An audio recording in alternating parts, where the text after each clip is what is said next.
नमस्कार, मैं अंजना और आप देख रहे हैं दिव्य भारत बीएसएम न्यूज। आइए एक नजर डालते हैं आज की बड़ी खबर पर। बहुत डरावना था, होटल के पास हो रहे थे धमाके। अबू धाबी से लौटे भारतीयों ने सुनाई आप बीती। इजरायल और ईरान के बीच चल रहे विवाद की वजह से पिछले कुछ दिनों से हवाई सेवाओं में काफी दिक्कतें आ रही थी। कई उड़ानें रद्द कर दी गई थी, जिससे यात्री अलग अलग जगहों पर फंस गए थे।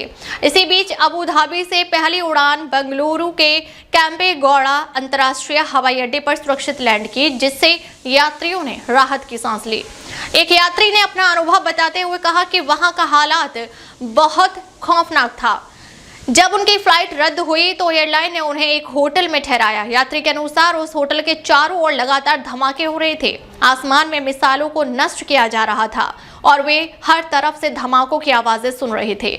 यात्रियों ने बताया कि वे वहां बहुत डरे हुए थे, लेकिन अब भारत वापस लौटकर बहुत खुश है। हालांकि अभी हालात गंभीर बने हुए हैं। वहां फंसे भारतीय छात्रों के लिए संकट की स्थिति बनी हुई है। छात्रों की वतन वापसी के लिए भारत सरकार प्रयास में लगी हुई है। ईरान भारत के बीच समन्वय के तहत वहां फंसे छात्रों को बिना किसी विशेष अनुमति के बाहर निकालने के प्रयास किए जा रहे हैं। मुंबई में इस्लामिक रिपब्लिक ऑफ ईरान के कॉन्सुलेट जनरल सईद रेजा मोसावेब मोतलाग ने IANS से बात करते हुए बताया कि ईरान ने भारत सरकार के साथ मिलकर भारतीय छात्रों को ईरान से निकालने के लिए सभी जरूरी इंतजाम कर रही है। उन्होंने बताया कि ईरानी सरकार ने भारतीय छात्रों को युद्ध क्षेत्र से निकालने के लिए इंतजाम किए हैं। छात्रों को बाहर निकालने के लिए कोई विशेष परमिशन नहीं चाहिए और वे हमारे किसी भी जमीनी बॉर्डर पर जाकर ईरान से बाहर निकल सकते हैं।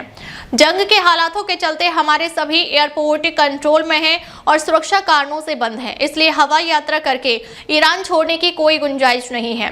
जमीनी बॉर्डर से बाहर निकल सकते हैं लोग। उन्होंने बताया कि छात्र अफगानिस्तान, तुर्कमेनिस्तान जैसे देशों के जमीनी बॉर्डर से बाहर निकल सकते हैं। छात्रों को चेक पोस्ट से गुजरने की कोई जरूरत नहीं है। उन्हें बस अपना पासपोर्ट हाथ में रखना होगा और वे ईरान छोड़ सकते हैं। एक दिन पहले लोकसभा सांसद केसी वेणुगोपाल ने सोशल मीडिया प्लेटफॉर्म एक्स पर पोस्ट कर लिखा था कि मिडिल ईस्ट में बढ़ते तनाव ने भारतीय नागरिकों में गहरी चिंता और डर पैदा कर दिया है। केरल के कई लोगों समेत बड़ी संख्या में भारतीय इस इलाके में रह रहे हैं और काम कर रहे हैं। मृतकों का आंकड़ा 500 पार। उन्होंने पीएम मोदी और विदेश मंत्रालय से विदेश में फंसे भारतीयों की सुरक्षा को लेकर सभी जरूरी डिप्लोमेटिक और लॉजिस्टिकल कदम उठाने की अपील की थी। बता दें कि ईरान के साथ अमेरिका इजरायल की संयुक्त जंग लगातार गहराता जा रहा है। ईरान अलग अलग देशों में अमेरिकी ठिकानों को निशाना बना रहा है। वहीं अमेरिका और इजरायल अभी भी आक्रामक बने हुए हैं। अमेरिका और इजरायल की तरफ से ईरान पर किए गए हमले में मौत का आंकड़ा 500 पार कर चुका है। अब तक के लिए बस इतना ही। फिर मिलते हैं एक ऐसे ही बड़ी खबर के साथ। तब तक के लिए नमस्कार और देखते रहिए दिव्य भारत BSM न्यूज।